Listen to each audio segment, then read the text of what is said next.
Hari Om. Continuing the same vein, the mind being the place where the vritti occurs is called antahkarana, meaning the inner instrument. When you are exposed to a teacher or the teaching, your buddhi, the intellect, assumes the very form of the pramana, the teaching. Therefore, the Guru's buddhi or the teaching and your buddhi become one and the same. This Guru buddhi tells us you are that. Tat tvam asi. Here, the Guru buddhi is turned towards Arjuna, who represents the confused antahkarana, the ego or one's notion of I. Arjuna was definitely confused. He had great sorrow and was being told Tat Tvamasi. That is why he asked so many questions in the 17 chapters that followed. Exposed to the teaching, one's own buddhi assumes the very meaning of the teaching and thereby becomes the guru to oneself. If your buddhi does not know this fact, Tattvamasi, it cannot tell you. It cannot tell you anything more than what it knows. This is why continually asking, who am I, does not work. Nothing can happen because you do not know what you do not know. Someone has to teach you.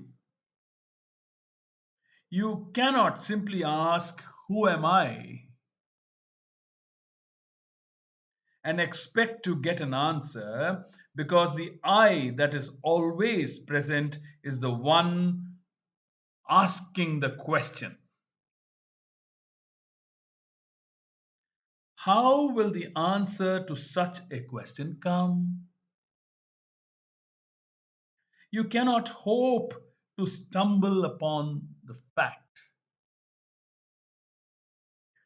The fact is you. Tat tvam asi.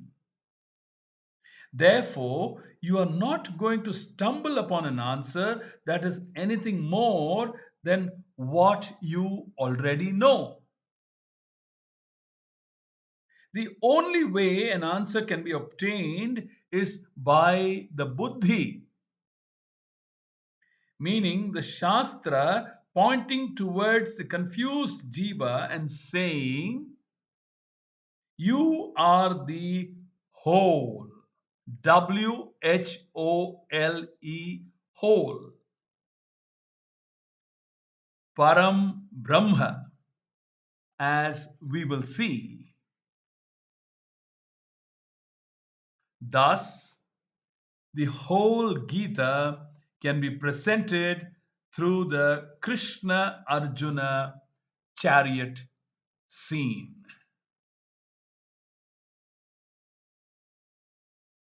This particular imagery has been talked about repeatedly by all our gurus based on the teachings in the Kathopanishad. They continuously hammer in this imagery for us to understand the makeup of our personalities. We must reflect repeatedly on this imagery to help us understand the very journey of our lives. We will now go into the verses beginning from the second verse, move on up to that section between the second verse and the 11th verse, as explained by Poojya Swamiji. Let me now read the second verse and read out the commentary, the word to word meaning, and the commentary that follows. Verses 2 to 11. Here's verse 2. Sanjaya narrates Duryodhana's words to Drona. The verse goes as follows. Sanjaya uvacha दृष्ट्वा तु पाण्डवानीकम् व्यूढं दुर्योधनस्तदा आचार्यमुपसङ्गम्य राजा वचनमब्रवीत्.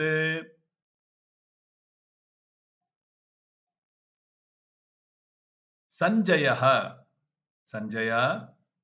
uvacha said in answer to Dhritarashtra's question, tada tu, then, Pandava Anikam, meaning the army of the Pandavas, Vyudham, in battle formation, Drishtva, seeing, Raja Duryodhanaha, King Duryodhana, Acharyam, the teacher, Drona, Upasangamya, approaching, Vachanam, these words, Abraveed, spoke. So the running meaning of this shloka is Sanjaya said, then seeing the army of the Pandavas in battle formation, King Duryodhana, approaching his teacher Drona, spoke these words. Sanjaya, here Sanjaya was a minister and constant companion of Dhritarashtra, referred to Dhritarashtra's son Duryodhana as king, Raja, when responding to Dhritarashtra's question. Raja means the one who shines in his own glory. In other words, a king. Sanjaya was now in the employ of these Kauravas, and therefore he had to refer to Duryodhana as the king. Because even though Dhritarashtra was on the throne of Hastinapura, it was Duryodhana who held all the power. He told Dhritarashtra that his son, the king, had inspected both the armies. Duryodhana might have done this to see who had actually come to fight, because there was still a lot of mystery surrounding who was going to join whom. He had gathered a lot of support, but there may have been people whom he had omitted and who may have joined the Pandavas. In addition, he may have wanted to know if those who had refused to join him were neutral or whether they were going to support the other side. All this he would have seen as he inspected both the armies.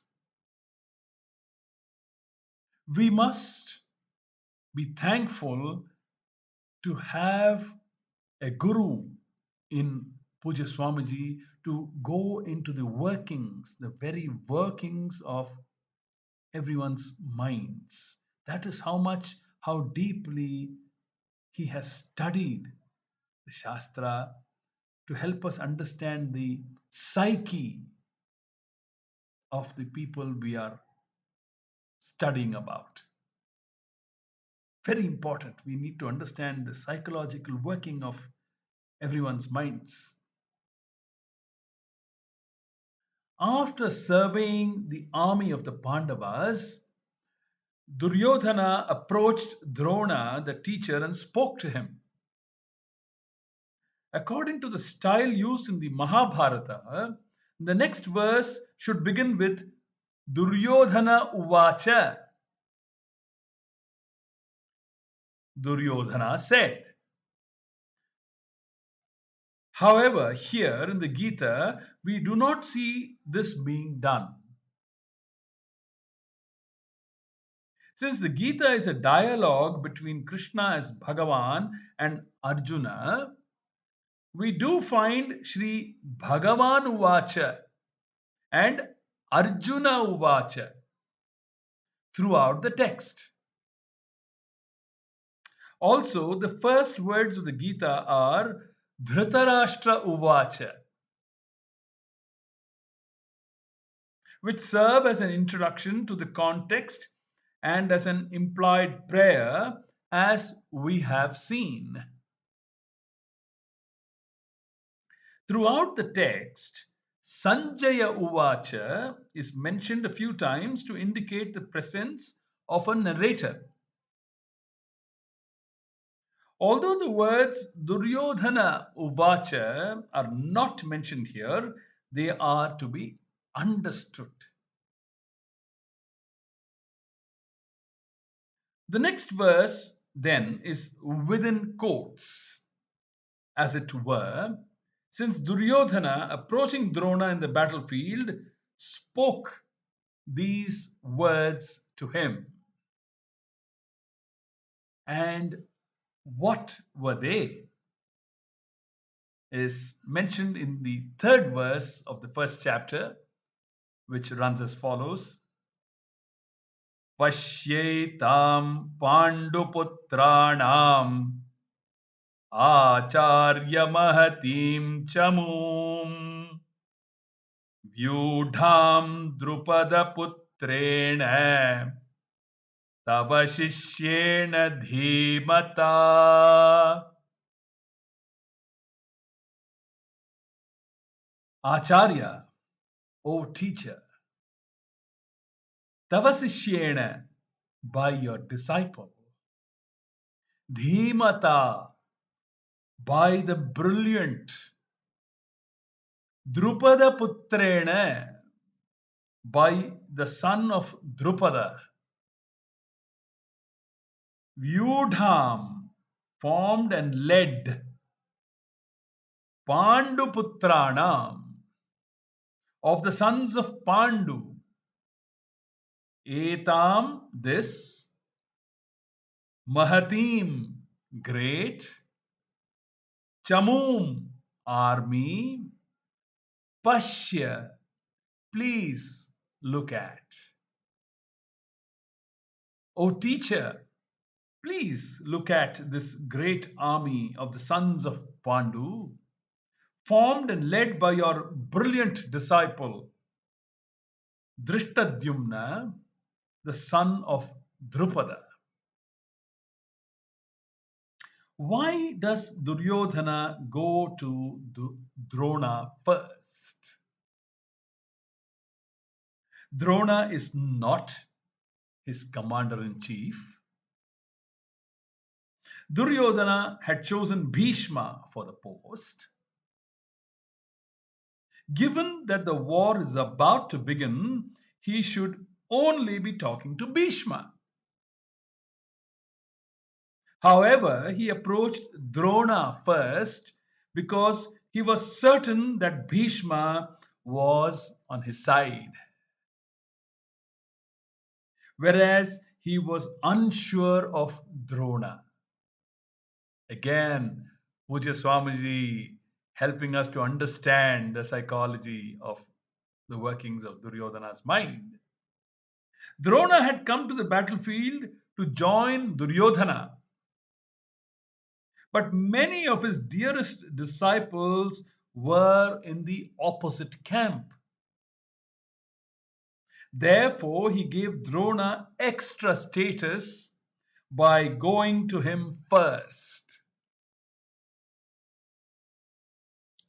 Also, Drona had been Duryodhana's teacher of archery, his acharya. He therefore went to him first as a sign of respect. He asked Drona to look upon the great army of the Pandavas arranged in formation in front of them. So many elephants, horses, men, and chariots, all surging forward to the line of battle. This great army of the Pandavas was led by Drishtadyumna, Drupada's son. He was also one of Drona's disciples, but Drona had lifelong enmity with Drupada, the king of Panchala. Duryodhana did not miss the opportunity to point out to Drona that his own disciple, the brilliant son of Drupada, had formed and was leading the opposing army. In other words, Duryodhana was as much as saying, everything Drupada Putra knows, he has learned from you, Drona, and now he is going to use it against you. It would be interesting to understand the characters Drona and Drupada. So let me go into that and then complete this capsule. It may take a few minutes more. Drona and Drupada went to the same Gurukula and were very close friends. At that time, Drupada impulsively promised Drona that he would give half of his kingdom to him when he became the king, when Drupada became the king. Drona, at a later date, went to claim that promise. But Drupada refused. Drona vowed to avenge his humiliation. When he became the Acharya of the princess of Hastinapura, he had his chance. Arjuna defeated Drupada and brought him as prisoner to Drona. Drona had his revenge and took away half of Drupada's kingdom and released him. Now it was Drupada's turn to seek revenge. He did a yaga, praying for a daughter and a son to avenge his humiliation at the hands of Drona. Drishtadyumna was a son who came out of that yaga, and he was destined to kill Drona. Yet Drona took him as his disciple and taught him everything. He was the commander in chief of the Pandava army. Let us continue this interesting study in the following capsules. Hari Om. We will now conclude with the universal prayer. Om Durjana Sajjano Bhuyat Sajjana Shantimapnuyat Shanto Muccheta Bandhebhyah Muktaschanyan Vimochayet Sarve Bhavantu Sukhinah Sarve Santu Niramayah सर्वे भद्राणि पश्यन्तु मा कश्चित् दुःखभाग् भवेत्। ॐ पूर्णमदः पूर्णमिदं पूर्णात् पूर्णमुदच्यते पूर्णस्य पूर्णमादाय पूर्णमेवावशिष्यते। ॐ शान्ति शान्ति शान्तिः। हरिः ॐ श्रीगुरुभ्यो नमः। हरिः ॐ।